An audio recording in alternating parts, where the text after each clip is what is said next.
Hello Virgo, Tarot Express tayo ngayon. At Sun, Moon, Rising Sign and Venus para sa sign ng Virgo, May 2024. Ay, yun, dami. Dami agad. Take what resonates. Tapon nyo yung hindi kayo nakarelate. Dahil maaaring yung video sa next month or sa susunod, depende kung kailan may upload. So subscribe lang para maantabayanan ng pagdating ng bagong video. Maaaring doon yung next Virgo reading ang makaka-resonate sa inyo, pero naniniwala ako may dahilan kung bakit tayo naririto po ngayon. At meron tayong makukuha dito, lalo na yung oracle card. Pwede kasi yung oracle card lang sa dulo ang makaresonate tayo. Okay, Virgo, juggling, work-life balance, struggling with... It's either marami kang trabaho, marami kang side hustle, or pwede din na new parent ka at nahirapan ka ng i-balance yung parenthood sa trabaho mo. Maaaring mabigat yung demand ng trabaho mo, pero equally mabigat din ang demands ng parenthood. Maaaring nanggaling tayo sa isang... I don't know, pwedeng rejection, pwedeng job offer na hindi natuloy, or pwede ring wrong setup sa partner mo. Pero mukhang may pinanggalingan si Virgo na hindi magandang sitwasyon. Pwedeng sa trabaho ito, pero pwede din sa home life or sa married life or sa relationship. Pero mukhang nakikita ko dito ay siguro meron kang dalawang kinoconsider na trabaho or dalawang options. Pwedeng umalis sa trabaho or magstay sa trabaho pero mababa yung sahod. Parang ganon. So, meron sa most recent past isang bagay na parang feeling mo natalo ka. Feeling defeated. Pwede ding rejected ka. At nakaalis ka sa isang sitwasyon na for the longest time nasasakal ka. Pero at the same time, hindi mo sure kung makakabuti ba sa'yo na nakalabas ka na dun sa sitwasyon na yun. Maaaring yun nga, trabaho yun, career, at ang anchor mo para matulungan ka na mairaos yung pain at mairaos yung pakiramdam na talo ka ay yung katuwang mo sa buhay, which is yung asawa mo. Pwede din ito na long-term partner mo. Ang weird kasi, alam mo yun, nakalaya ka sa isang sitwasyon na para ka nasasakal, pero parang nasasakal ka pa din. Parang hindi ka pa rin makagalaw hanggang ngayon. Pero hindi na related doon Parang may iba ng sitwasyon sa buhay mo ngayon na bakit parang ganun pa rin yung nararamdaman ko. Nakalaya ka sa isang bagay na hindi ka na makahinga. Pero hanggang ngayon, hindi ka siguro sure kung yung remnants to nung sitwasyon na yun na nangyari in the past, yung masakit na sitwasyon na nangyari na yun. O either way, sobrang dami mong ginagawa in life, ang dami mong iniisip.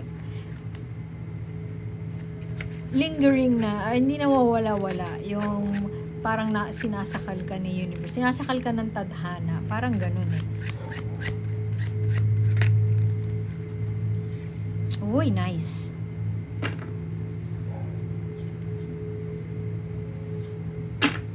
Working... maaaring nagbago yung career path or nawalan ng trabaho. So parang feeling mo for some time walang-wala ka. Pero ngayon, ang kwento kasi nitong 9 of Coins ay parang sinugi siya sa trabaho. Parang ganun. Tapos, merong natitira siyang watermelon seeds. Ang ginawa niya, kinultivate niya yon, pinlant niya yon, tapos nagyumabong yung yung seeds na pinlant niya.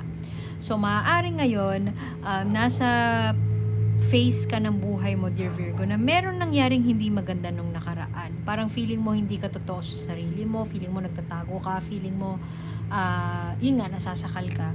At parang sobrang, nung nawala yun sa'yo, sobrang devastated ka.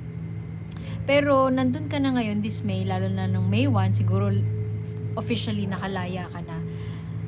Pero yun mga, hindi natatapos yung mga bagay na iniisip mo pa din. At the same time, meron kang parang may baon ka na pwede mong simulan. Pwede mong umpisahan. At mukhang inumpisahan mo na. At mukhang nasa proseso ka na mag-grow sa, di ba? 9 of Pentacles, twice in a row. Saying yes to yourself or focusing on adding value sa sarili mo, feeling your own ka, pwedeng ganon. Pwede din na yun nga, nagsisimula ka ng isang, let's say, business or nagsisimula kang panibago at nilalaanan mo siya ng positive lang na energy.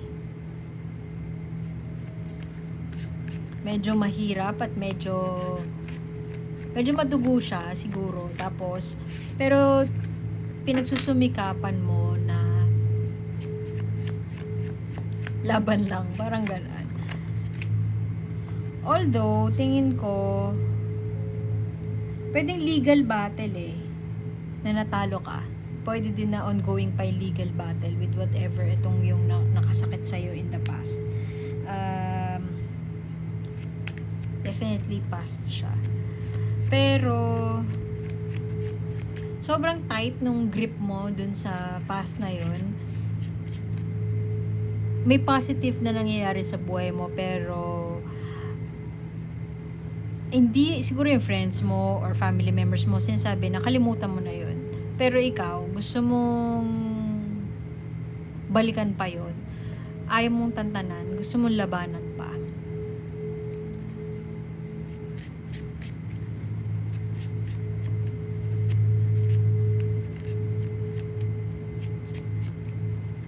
Meron pang kailangan tapusin, parang ganun. Meron pang tinatapos na legal battle. Pero half negative, half positive. Kasi mayroon pang hindi tapos sa buhay mo. Pero at the same time, meron nang binibigay sa'yo na opportunity sa universe para magsimula ng panibago. Feeling mo siguro dahil gusto mong balikan or nag-overthink ka pa dun sa nangyari sa nakaraan na yon, feeling mo dahil yung mga tao sa paligid mo sinasabi sa'yo na tigil mo na yan, mag-move on ka na, feeling mo mag-isa ka lang dun sa laban na yon kasi gusto mong ipaglaban yung, let's say, karapatan mo, gusto mong ipaglaban yung tingin mong deserving mo na makuha out of it. Pero at the same time, medyo may struggle na tayo sa juggle nun, no? Kasi pwedeng yung time na kailangan mong i-allot doon, may bago kang trabaho, let's say, night shift siya. Tapos, kung meron ka mang inaasikaso doon sa whatever legal battle na yon, ay, day shift siya. So, conflict, maraming conflicting, pero ikaw, ayaw mong tantanan, ayaw mong iwan, ayaw mo i-close pa yung chapter na yun, kasi feeling mo, ewan ko,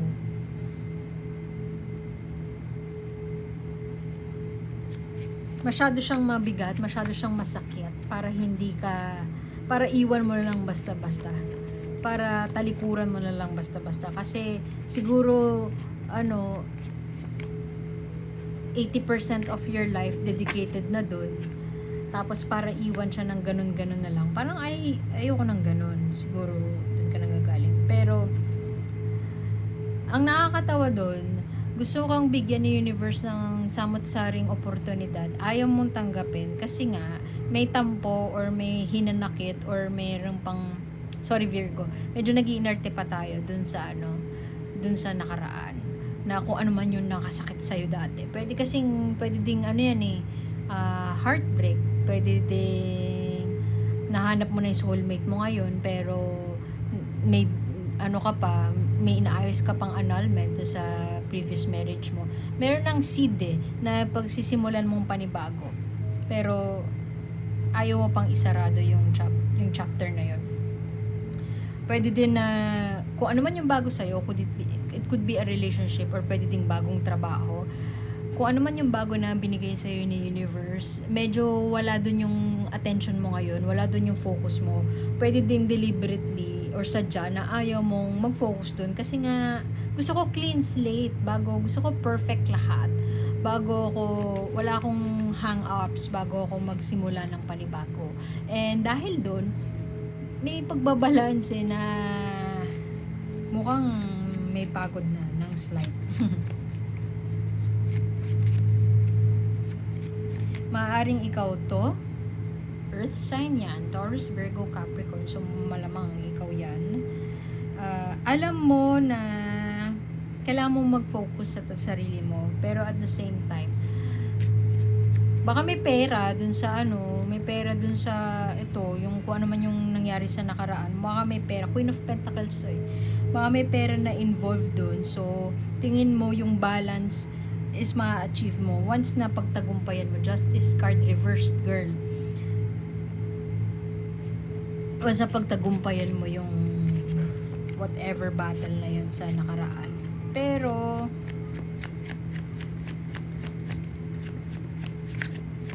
siguro masasabi mo na naka-move on na ako dun sa sakit, hindi na ako hurt. Pero ayaw mo pa rin tantanan yung issue, parang ganon. Pero maganda na nandito yung Nine of Pentacles kasi ibig sabihin on the road ka to recovery, on the road to opulence yan giving more value to yourself, upskilling, pwedeng ganun.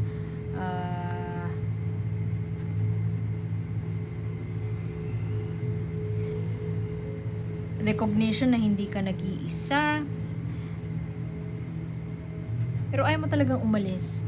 Medyo recurring at malakas yung energy na matigas ang ulo ni Virgo. Hindi masusuway, hindi mababago ang isip. Masyadong firm si Virgo. And medyo nagdadalawang isip ka pa to take a risk, lalo na kung merong bagong bagay na aaralin mo pa. May bagong bagay na involved. Hindi ka kontento na isarado yung nakaraan na yun, yung chapter na yun, unless merong clear sign from the universe na pwede mo na siyang iwan. Yung world card mo dito, reversed. So, maraming uncertainties, maraming mysteries. Ikaw to, you have everything, every resource you need to keep going. And supported ka financially, hindi ka totally naghihikahos. At enough yon para ma-plant mo yung new seeds, yung watermelon seeds, para for a refreshing point of view in life. Pero sandwiching yon is yung world card, reluctance to change or reluctance to move forward towards a new chapter. At the same time, yung justice na in reverse. It could mean basic, walang hustisya. It could also mean na wala pa sa puso ang pagpapatawad. Pwede rin na hindi mo ma-let go. Hindi naman sa ayaw. Hindi mo ma-let go yung unfair treatment or injustice na nangyari nung time na yun. And ang sad part doon is gusto nang ipakita sa'yo ng universe na makakapagsimula ka na ng bago at binibigay niya na sa'yo yung mga oportunidad na yun. Pero gusto mo nandun lang sa sideline, nandun lang sa gilid yung dedication mo for justice, yung mag-dwell dun sa nakaraan. So, wala akong nakikita dito na super napapagod na si Virgo. So, mukhang hindi lang sa May, hanggang June siguro. I don't know. I-juggle mo pa yan with your present situation. And happiness, ganun. ah, unhappiness, pero parang hindi ka bothered. Hindi ka bothered na hindi ka na natutuwa sa mga ganap. Kasi nga, ang dami ng bumabagabag sa'yo. Sorry pala sa ingay. Kung narinig nyo, may humihilig. Aso ko yun. Anyway, actually, tong card na to, ibig sabihin, expedition. Pwede din na may tinatakasan. Pwede may tinatakasan, pero pwede din na pinipili mong manatili sa isang bagay na hindi na para sa'yo. It's time to break out. Yun yung sabi. Be this Alice. Follow the rabbit. Yun ang interpretation ko dito. Maaaring yung thought, yung energy na binubuhos mo dito sa sitwasyon na nakasakit sa'yo dati, dito sa ayaw mong iwan, yung energy na binubuhos mo doon ay siyang nagiging balakid sa freedom mo na pwede mo namang ibigay sa sarili mo. Tingin ko iiwan ko na yun doon, Virgo. At salamat sa pagstay at salamat sa oras. Hope to see you next time. Like, share, and subscribe, and see you soon. My name's A. Bye!